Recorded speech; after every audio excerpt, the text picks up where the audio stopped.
resistance is futile.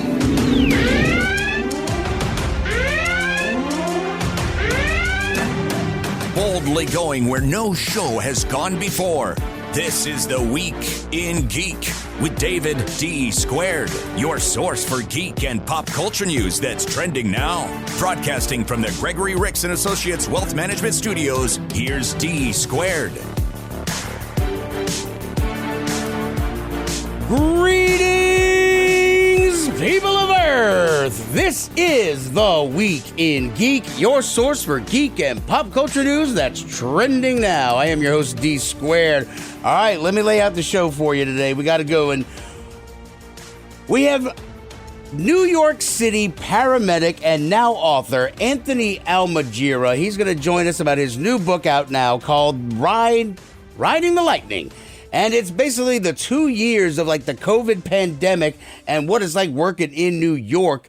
And I think the pay rates and the stuff they had to go through will be a little bit surprising. But he's also a little bit of a nerd. He's a Green Lantern fan, so we got to chit chat about Black Adam. And so in today's show, after that, we'll actually take a listen to the Black Adam trailer. But in top nerd news, we got a couple of big stories that dropped this week. But also our boy Scungy. You know, E3 is technically going on right now, but it's not E3. It's been going on since last Monday. It's a weird sort of, I don't know what E3 is this year, but there's a lot of gaming news that's coming out, so we're going to talk about that with our boy Scungy. So, but first, let's do this. And now, your top nerd news stories from around the world, brought to you by the Viridian Tea Company. Find them on Etsy. And now, your top nerd news story. All right, topping us off is Ezra Miller again. This guy keeps managing to find himself in legal hot water. This time, he's being accused of grooming a minor with booze, drugs, and lavish gifts and trips. So, look. Ezra Miller has already been arrested a few times in Hawaii. I don't know how Warner Brothers is still attached to this guy, but I feel like this story is so weird that I need to share it with you. So apparently, Dakota Iron Eyes, who is now 18, when Ezra Miller first met her, she was 12.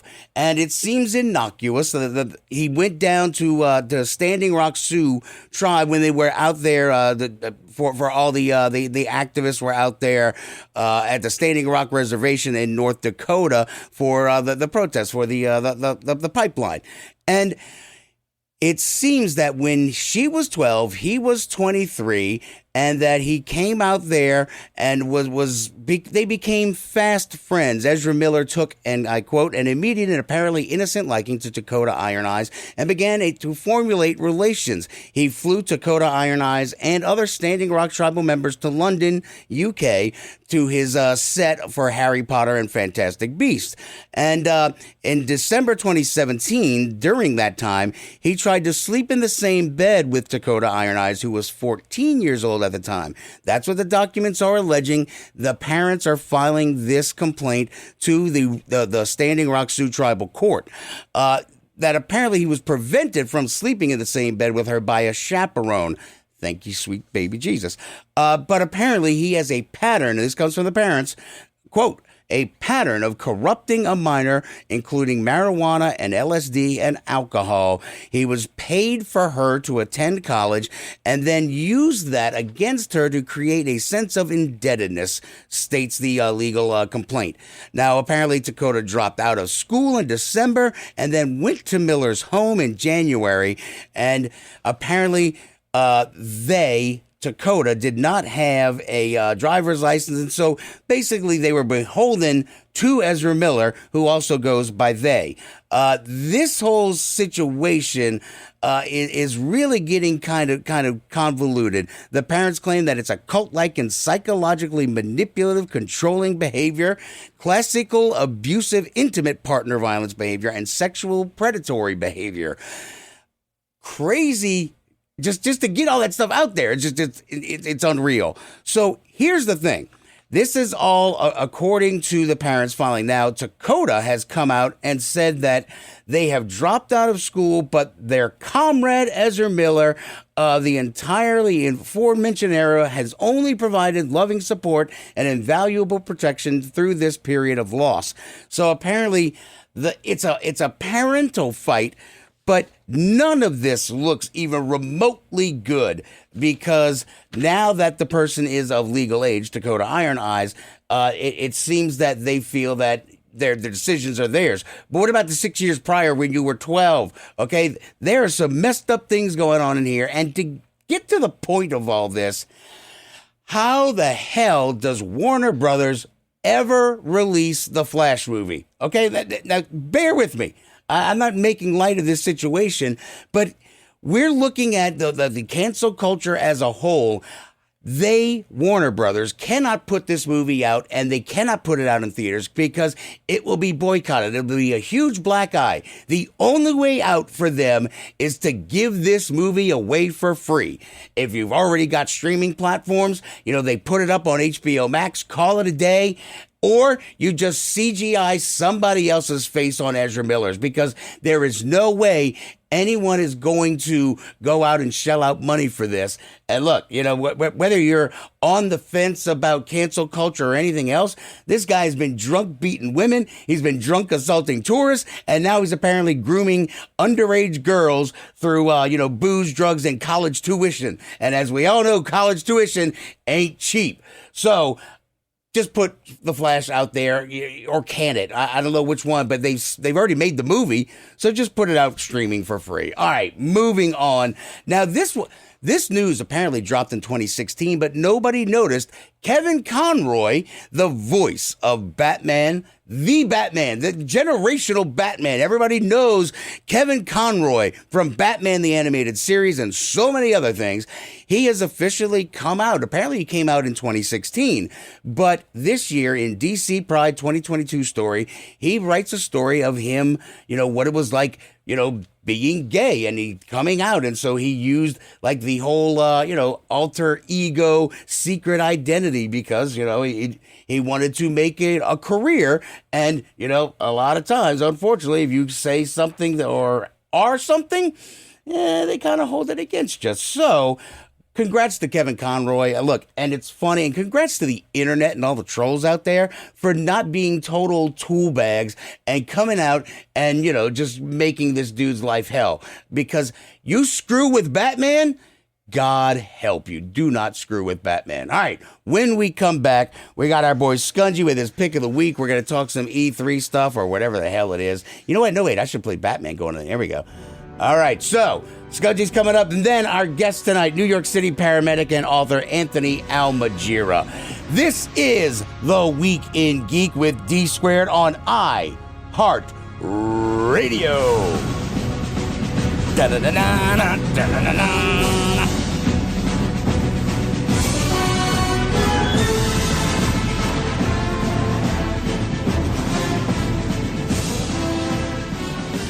Hey y'all, D Squared here, and I'm joined by a special guest, the Go Forblin, to bring you a special announcement.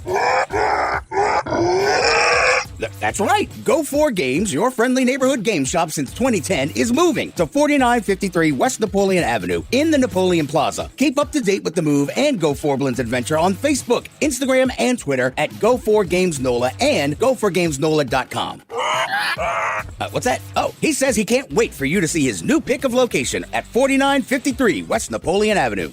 There is nothing like quality when working with a business. That's why Banks Media Connections make sure that your work is done with class, professionalism, and style. Social media and marketing, IT work, videos, decals, documents, business cards, resumes, flyers, and presentations. Banks Media Connections has all of your media and clerical needs in mind. Contact me, Malcolm Banks, at 251-287-4854, or reach out to us on Facebook and Google. Banks Media Connections. If you have a need, we can help with speed.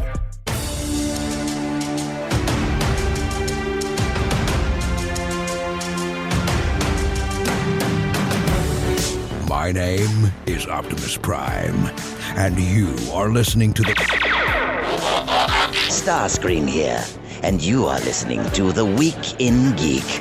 Call me Lord. Welcome back in to the Week in Geek, your source for geek and pop culture news that's trending now. I am your host, D Squared. Now, as always, I want to strongly urge you to check out the Facebook page, facebook.com/The Week in Geek. Check out our website, or probably not, at twigradio.com, but definitely follow us on Twitter at twigradio and the Instagram's The Week in Geek. Hey, Scungy, how can people listen to this show? Well, if you missed any part of tonight's show, or if you want to hear Dave wax poetic as always, you can always find us on Spreaker or download Spreaker for your smartphone or tablet. We're also on iTunes, YouTube, Google Play, Stitcher, Spotify, and the wonderful iHeartRadio app. And don't forget, on the iHeartRadio app, you can go to News Talk 99.5 WRNO, click that red microphone button, and if there's something you think we didn't cover, there's something you want us to cover, or if you want to just say how much you love this show and you've told your friends and your enemies, just click that little red microphone button. You get 30 seconds to talk, and you might end up on the show. But first, let's do this. Scungy's Pick of the Week. I am not what you would call a handsome man. I love lamp. I love lamp. Scungy's Pick of the Week. He might be an idiot savant. Woohoo, Scungy! What's shaking, Bacon? What are we talking about tonight? Oh, my God. We're talking about not E3. Yeah, the E3 that's not really happening, but it is happening just over the course of like a week and some change. Oh my God! Like Microsoft and Xbox are doing some stuff right now too, but you know, it's whatever. But let's. What are we going to start at first? Because you and I were talking before the show, and there's a lot to cover. Oh my God, there's so much to cover. So they had what they're calling it is Summer Game Fest. Really, is what they're calling. Summer breeze makes me feel fine. Sorry. Okay, continue, please. No, it's basically how it is. So they have all these developers are sitting there and just basically vomiting out content. I mean, there's so many trailers out there for new games. It's so hard to catch up and with everything. So I kind of cherry picked some. Now, this is in no way a comprehensive list of everything that has been announced or shown this week. These are just Right. ones that I thought that, people would probably be more interested in. The highlights, as it were. Yes. So, number one, I'm starting with Aliens. There's a brand new Aliens game coming out. Now, this is a franchise that has been kind of driven into the ground, but they actually have two announced. Now, one is a expansion for the fire team, Aliens fire team, which deals with the engineers. So it looks like everything that kind of happened in the movie Prometheus happening in this video game. Oh, okay. All right. Yeah, it's like the Fire Team Elite is on Game Pass right now. So actually, I downloaded it and just haven't gotten around to playing it yet. Neither have I, but I mean, it looks okay. This new one looks to be an RTS, almost. It's got or maybe Diablo-esque, where It's got that kind of top-down feel to it. But I kind of like that because you've got, it's a great way to show the scope of having the Marines all over this hordes and hordes of aliens. Okay. Yeah, I hate RTSs though, man. I've never been able to get the hang of it. But okay, all right. Yeah. The next one is called Callisto Protocol, which my name for it is not Dead Space 4. But it's Dead Space 4. It's made by the same people who made it, and coincidentally coming out around the time that the reboot or remake or whatever of Dead Space is going to be happening. But this is, you're in space. They're kind of like, they're these big cryptid characters, and you're an engineer type dude. So it is almost Dead Space, but Dead Space was such a great game, and they're pushing a lot behind this game. So I've got some high hopes for it. Okay. All right. Call of Duty Modern Warfare 2 remake was announced. Yeah. I'm mentioning it because so many people love that series. I'm going to be honest with you. I'm checked out on it. It's another Call of Duty shooter. I get it. I mean, I was just crazy for Call of Duty. I mean, I still have stacks of those games at home. I mean, yeah, they were a lot of fun to play, but I mean, it's sometimes you keep going to the well, it just gets old because I mean, I was so excited when Modern Warfare came on the scene, with the whole Wolverine storyline, where, America's under attack. That was freaking awesome because I was burnt out on Call of Duty World War II. And then I got bored with Modern Warfare 1 and they brought out World War 1 with Battlefield 1, so I get it. I mean, these games definitely have a place. But yeah, I mean, when I saw that announcement, I'm just like, yay. And yay. So, yeah, that's, that is coming. There's a little clip of it. Coming out on June 30th is the expansion for one of the most popular and also one of the hardest games ever made of all times, Cuphead. That game is like that's an LSD game if I ever saw one. Oh my God, it's so much fun. And you get to play, and you'll have a new character to play, new bosses to play. That's coming out on June 30th. So prepare to break your controller that day. Sweet. One that I am so excited for. We saw more of Marvel's Midnight Suns. That's the like Ghost Rider and Venom and like. Yeah, it's a mixed match where you can now. First things first, it's made by Firaxis Studios, who has made one of my favorite games, and I know it's one of your favorite games, XCOM. Oh yeah, that's a great game. So this is basically XCOM with Marvel characters. But wait, like turn-based strategy or yes, turn-based strategy. Open with that next time, you jackhole! Good Lord! Wait, so it's turn-based Marvel superheroes? Yes. Oh my God, this sounds like the greatest thing ever. Exactly. So you're going to be able to, you're going to get stat bonuses for mixing your characters and having people who are traditionally on a team together. A fully huge customizable game. It has got so much lore in it. The guys who are making it were saying that there's hundreds of hours of lore in the game that they kind of where you're just reading stuff or hearing people talk. It's going to be this game. And I've been waiting so long because they announced it over a year ago. And They dropped this really cool trailer where I think it's Justica is the name of the character that's in charge of. I cannot remember, but she's manipulating heroes to fight against you, and Master of Puppets is playing in the background, and it's just the coolest trailer. And it comes out on October 7th.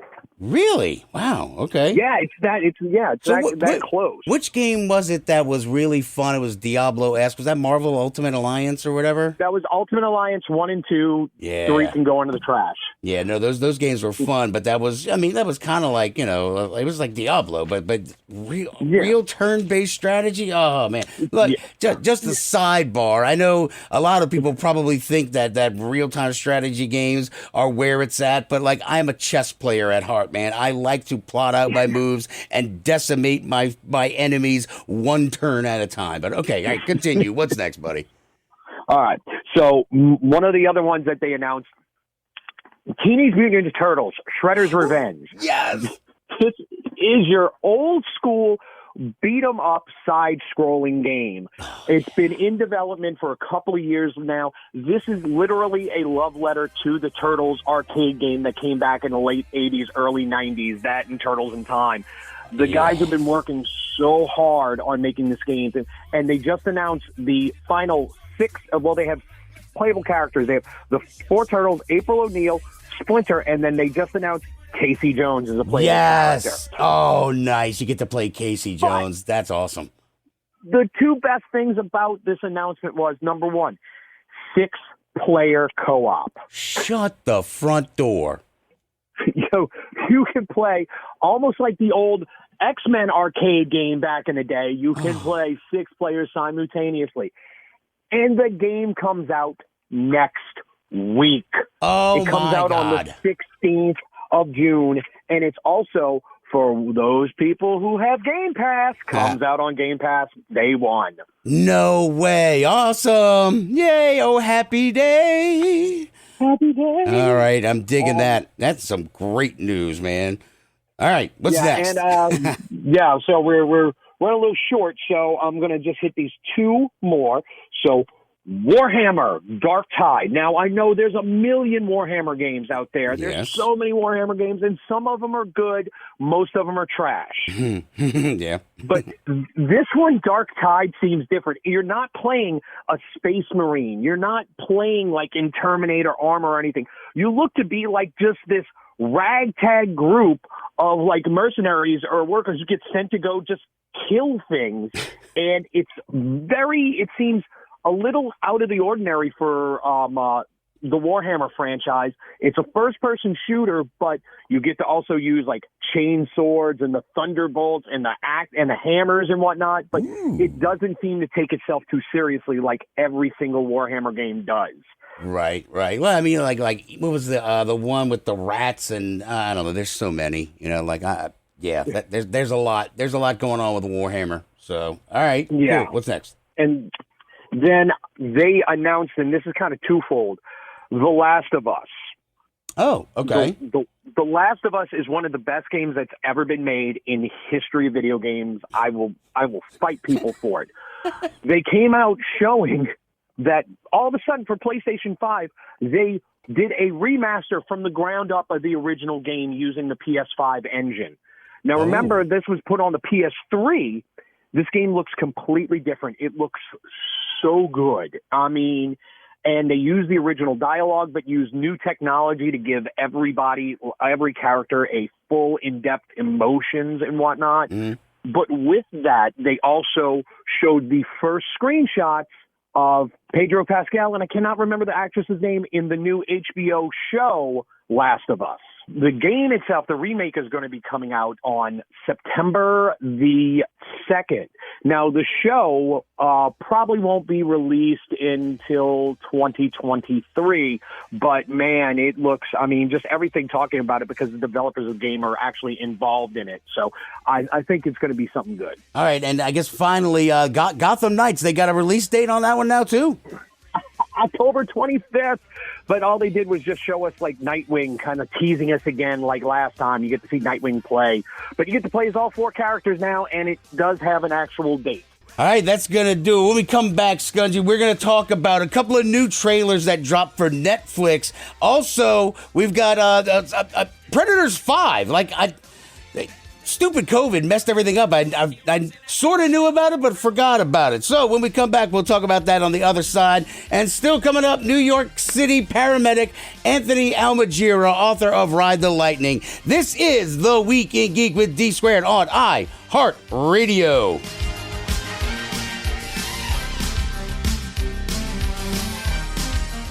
Hey, what's up, y'all? It's D Squared. And do you like all things sci-fi and beyond? Go check out scifiction.world. Follow them on Facebook and Twitter at scifiction. They do weekly updates with tons of content, including videos, podcasts, interviews, news, and more. That's scifiction.world. And yes, it really is scifiction.world. I tried it myself. I was expecting a .com, but there's no, just scifiction.world. And follow them on Twitter and Facebook at scifiction. Go do it now. ProSe Productions is a leading independent publisher on the cutting edge of new pulp and genre fiction today. At ProSe Productions, you'll find fiction featuring fast-paced action and adventure, larger-than-life protagonists, over-the-top characters, and tight yet extravagant plots. ProSe specializes in prose books, anthologies, audiobooks, and more. Go to prose-press.com to find our monthly release schedule and more info about our great titles. ProSe Productions is your first-rate publisher of new pulp fiction today.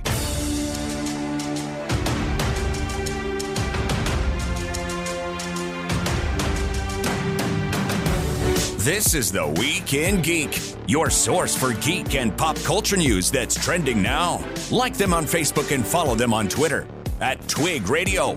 Do it now. Welcome back in to The Week in Geek, your source for geek and pop culture news that's trending now. I am your host, D Squared. Now, look, before we jump back into some of the trailers that we talked about in the last segment, there was another game, though, Scungy, that you were talking about where, and I was writing it in the notes, and I wrote down Stranger Metal because it's a musical metal game, and the dude looks like he's the guy, the dungeon master from Stranger Metal. Stranger Things! Jesus, I did it again! So yeah, it's called Hellsinger Metal. What it is a first-person shooter that deals with music, like metal music, and you actually kill enemies to the beat of the music.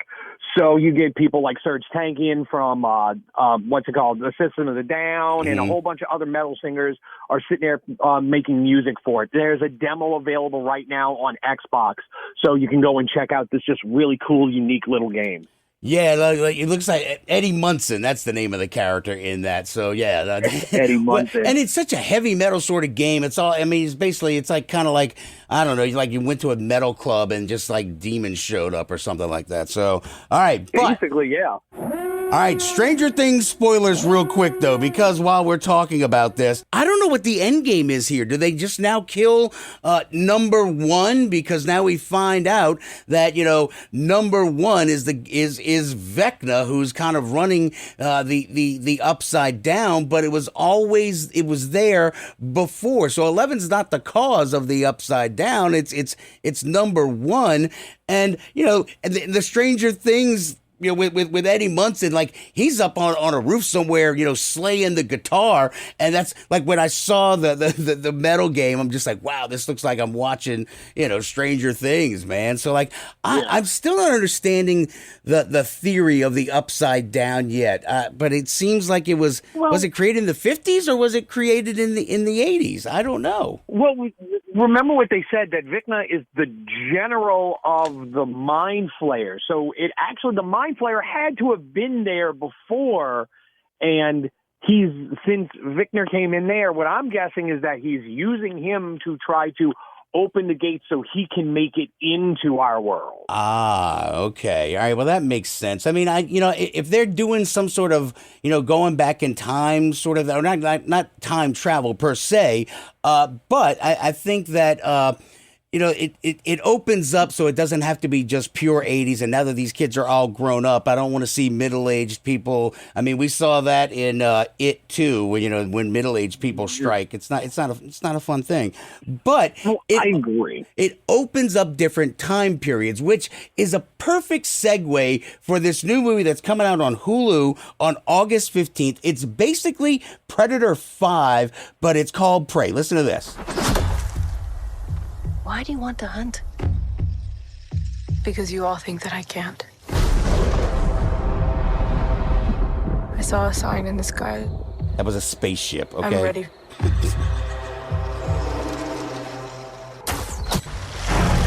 Oh, yeah. Let me pause it real quick. You hear an arrow shoot, and she decides to go out hunting on her own, and she's just a scrawny little girl, and she shoots this giant bear with a bow, but it just pisses it off, and then it's trying to eat her, and then a predator shows up. And it lifts the bear. These things are so strong.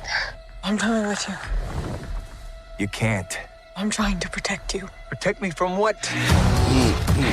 It's time.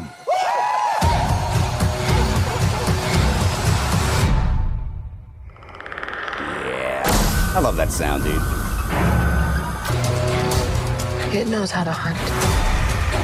I know how to survive.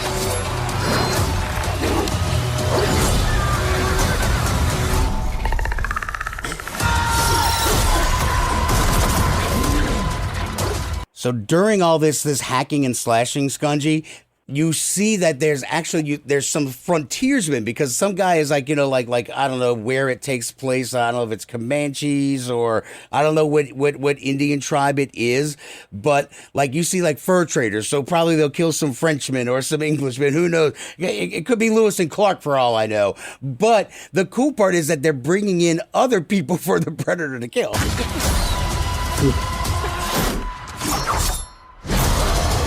I never did this. I can kill it. If it bleeds, we can kill it. So now here's the thing. So it's taken place basically 300 years ago, like in the 1700s or so. And I always think back to Predator 2 when, I'm too old for this stuff. Guy gets a flintlock pistol at the end.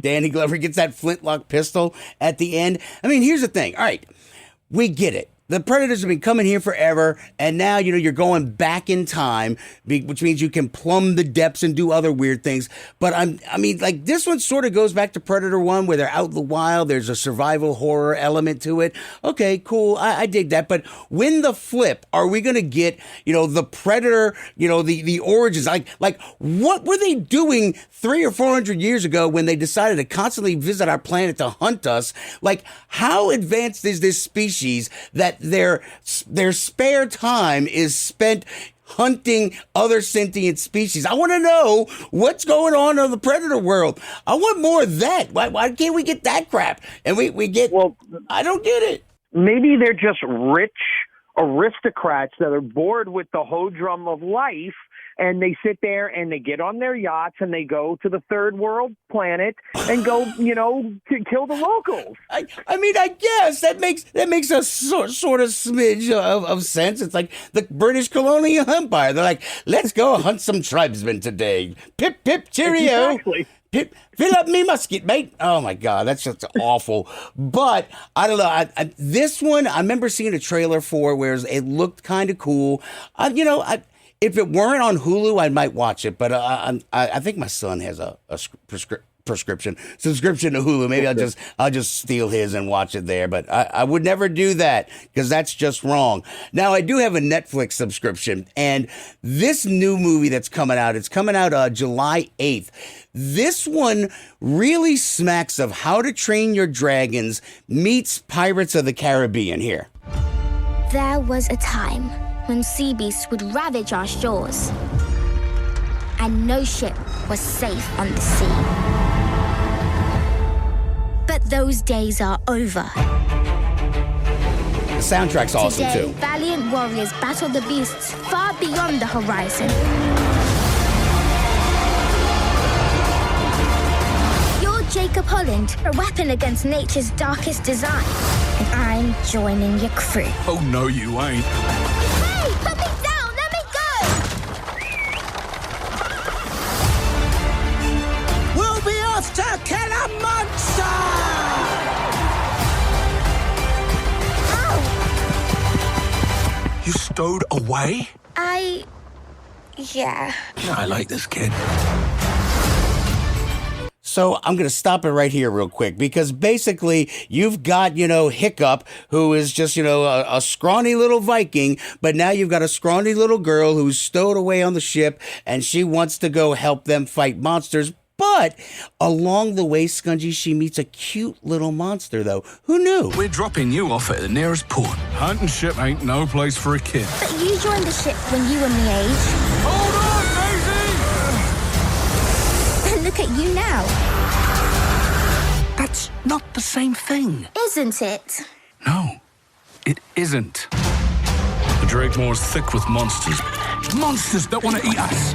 We're not keeping it. Dragons. But he's so cute. You and I have a different idea of cute. So she finds a lovable little monster and befriends it. Continue How to Train Your Dragons, a.k.a. the Sea Beast. Just don't move. Yeah, then a whole bunch of other different shaped monsters start showing up. It's How to Train Your Dragon. I see a fire in her. Same fire I saw in you. The monsters I can handle. We got it right where we want it. Wait, Jacob! That one. She'll be the death of me. Insert bad guy. Here comes the bad guy. My power to keep people safe. You can be a hero and still be wrong.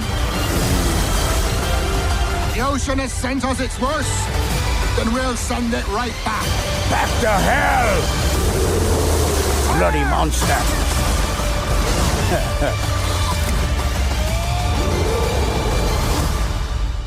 Now we get the name I've of always wanted a pet. the name. That's not a pet. But I already named it. Let me guess. Blue. Aww. Aww.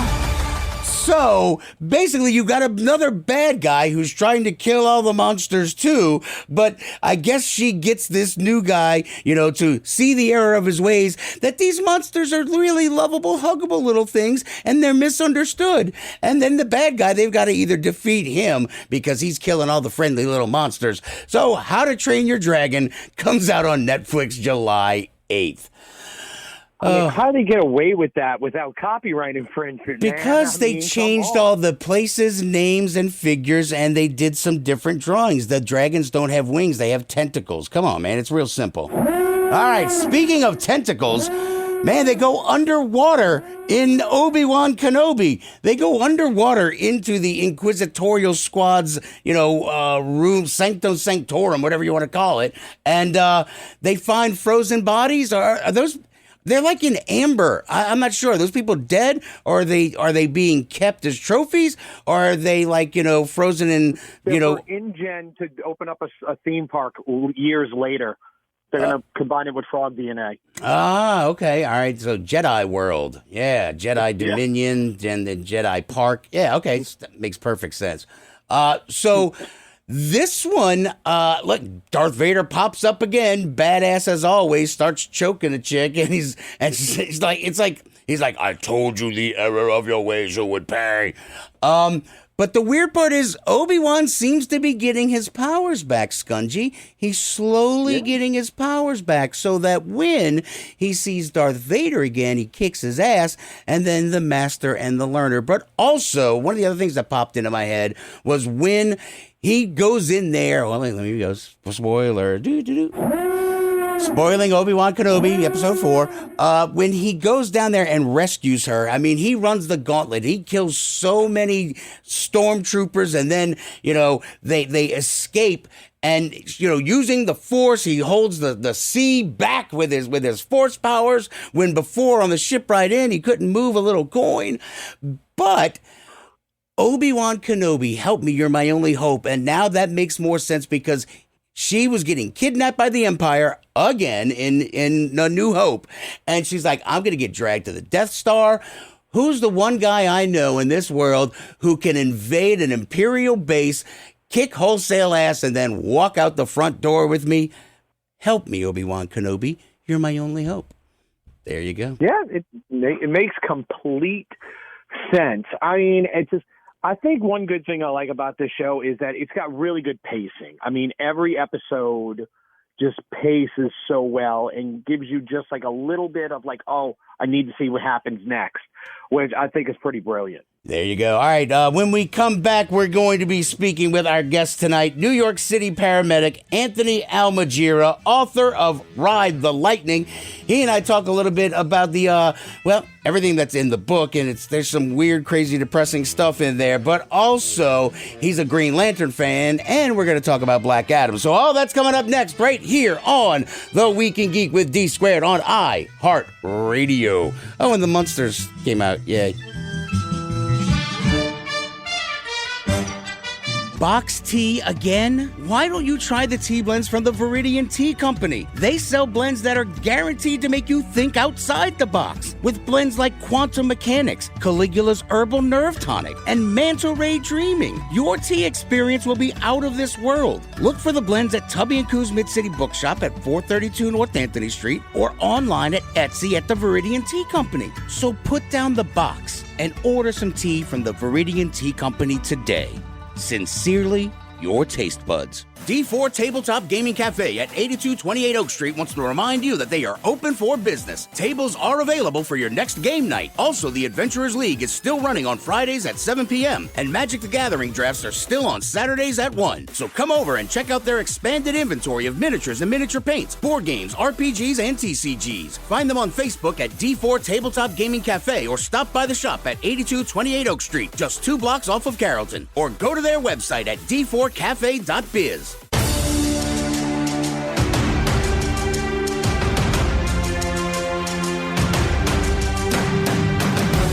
Welcome back to The Week in Geek, your source for geek and pop culture news that's trending now. Don't forget you can listen to previous episodes on the iHeartRadio app at The Week in Geek Radio Show. Here's D Squared. Welcome back into the Week in Geek, your source for geek and pop culture news that's trending now. I'm your host, D Squared. Let's go to the guest line. FDNY EMS Lieutenant, EMS Union Vice President, and now an author of the new book, Ride the Lightning, Anthony Almojera joins us. Anthony, how you doing today, bro? I'm doing great, thank you. Hello to everybody in New Orleans. That's my family's homeland. My father was born and raised in New Orleans. Get out. Shut the front door. Yeah. Well, look, your new book, it's all about like the experience of EMS worker in New York with COVID, etc. Talk a little bit about the book, and we'll go from there. So the book, for years I've had the idea of chronicling why people become paramedics and the backgrounds of doing such a crazy job. And how people, their lives that they live before coming into EMS. And so I started to document that, and then what happened is the pandemic happened. It allowed me to put all that in a time frame where I can float the stories in and out while we're up against something that we thought initially we could handle, but it turns out that overwhelmed us in 911 in EMS in New York City, and of course, as people who read around the country and around the world. So now, Anthony, one of the things, I got to call BS on a part of your story, man, because I do not believe that there's a bagel shop in Montana, dude. I just don't believe it. As a matter of fact, I just came back from Montana last Saturday and went out to visit some friends, and the bagel shop is still there. Who eats bagels in Montana? I don't know.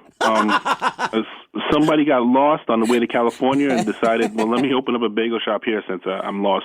Well, let's talk a little bit about how you became a paramedic, because like you were working at a bagel shop and you'd kind of met up with some folks there. Talk a little bit about that. Yeah, so the dream was to be an actor. And I was working as a cook, and then one of the jobs I had was in the bagel shop. And there were these EMTs that you would come in the morning, and they'd stand online, and I would listen to them talk about the jobs that they were doing the day before. And I sat and thought, that'll be a good job for an actor. As an actor, you try to imagine what it's like to be in certain situations or to deal with emotions. Okay. But as an EMS worker, it's the ultimate backstage pass. I can go into people's homes and deal with it in real life, and I didn't have to imagine. I thought, that'd be a good job. And so I asked one of them. They told me about an EMT school. I went to the EMT school.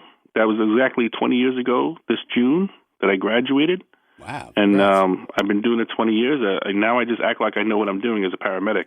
Hey. I got hooked, We're visiting with Anthony Almojera. Ride the Lightning is out now wherever books are sold. Now, one of the things that really stuck out to me was you were talking about a lot of the people you work with, that when COVID hit, and maybe a little bit before, there were several factors, including like pay, but COVID. But like you're the odd man out with 20 plus years of experience, where it used to be a dime a dozen, and now some folks don't even have 5 years of experience. Talk about that.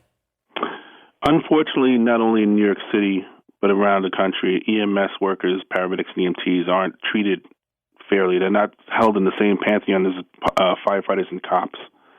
So the pay and benefits, just in New York City alone, the pay is $35,000 less for an EMT worker as opposed to a firefighter or a cop. Yeah. In New York? In New York. How the hell do you live there? You don't. Okay. I work with guys that live in Pennsylvania and other parts of the state because they can't afford New York City. I work with guys and men and women who drive Uber. There's a guy in my station who works at a grocery store. He stocks shelves. So imagine doing 911 all week, and then you got to go put soup in aisle 9. It's an unfortunate thing, and it needs to be fixed. In New York City, FDNY EMS, approximately in the last 5 to 6 years, 75% of the workforce has left. And that's only accelerated with the pandemic. People who could retire, retired. People who realize that this job is not for them have left, and it's going to get uglier before it gets better if we don't really invest and say, as a society, we deserve to have a fully funded, staffed emergency medical service because we're only getting busier.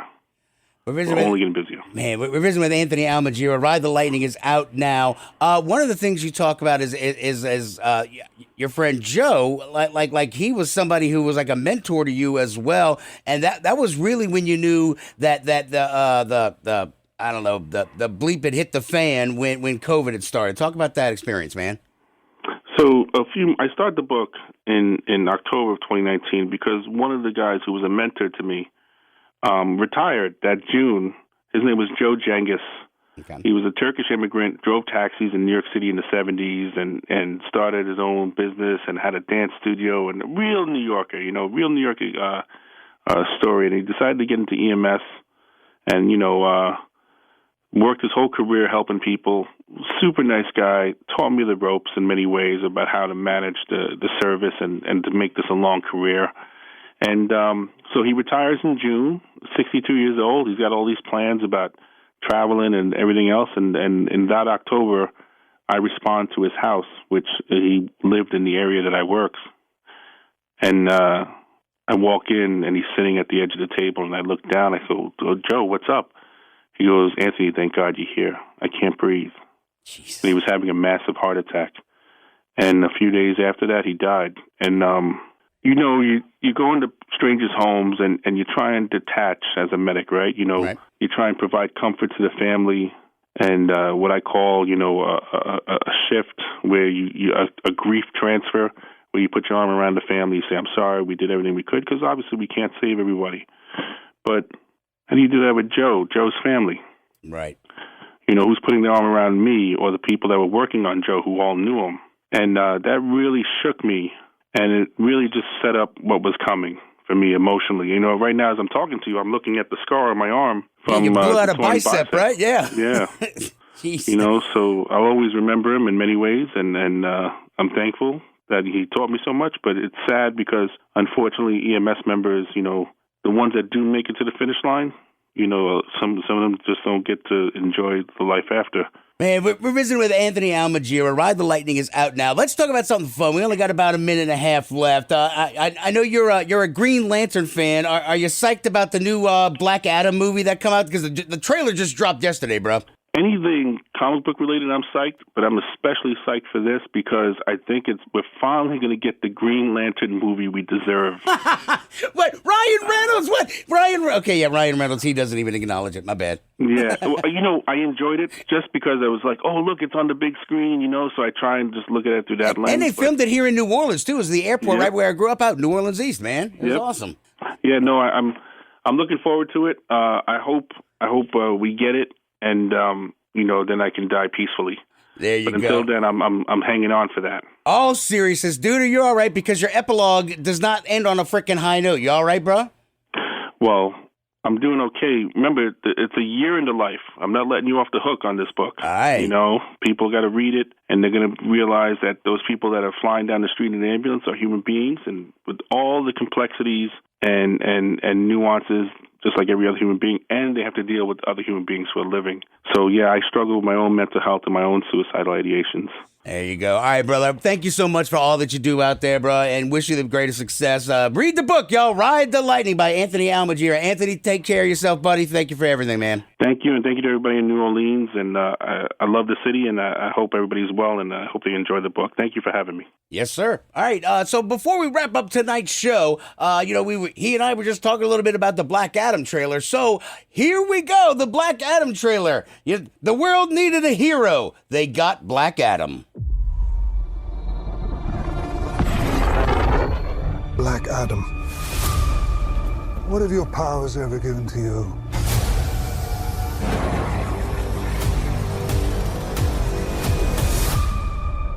Nothing but heartache.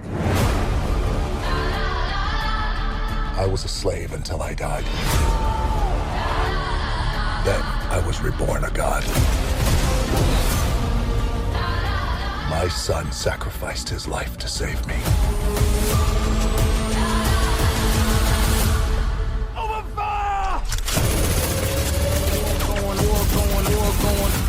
Now, I kneel before no one. Yeah. In this world, there are heroes. I feel the pain in my city wherever I go. And there are villains. Heroes don't kill people. Well, I do. Yes.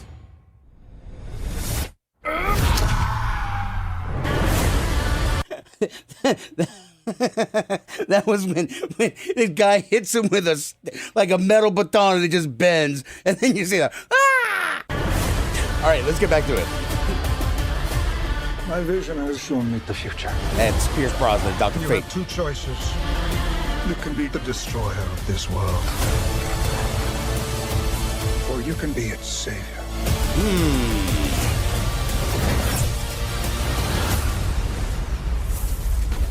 That's up to you.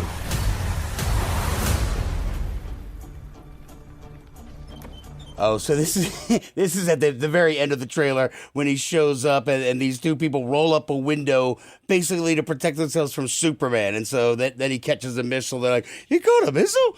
So this movie really looks good, but here's the interesting parts, and just to kind of get you up to speed, this appears to be sort of a modern day reincarnation of the Justice Society of America, which was a big deal back in the 1940s, in the golden age of comics.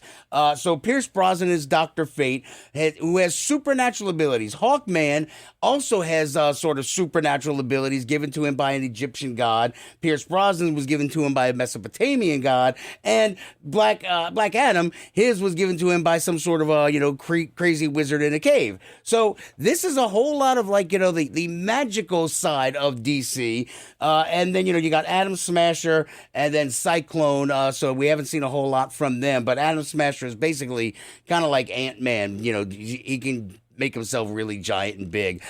So far, so good. This is all going to be in the Shazam universe, so whether or not that's in the whole DC universe, who knows? Nobody can keep track of it, so what do you do? All right, so let's start wrapping up tonight's show. Here, let's get out of here. There we go. All right, as always, I want to strongly urge you to check out the Facebook page, facebook.com/The Week in Geek. Check out our website. No, don't do that. But definitely follow us on Twitter @Twig Radio, and the Instagram's The Week in Geek. Download that free iHeartRadio app. Take us wherever you go. You want to talk to us? Go to News Talk 99.5 WRNO on the iHeart app. Click that red microphone button. Leave a 30-second message, and you might be on the show. Next week, I've got Rick Springfield, Jesse's girl, Rick Springfield on next week's show. So, there you go. Till next time, keep your nerd flag raised high.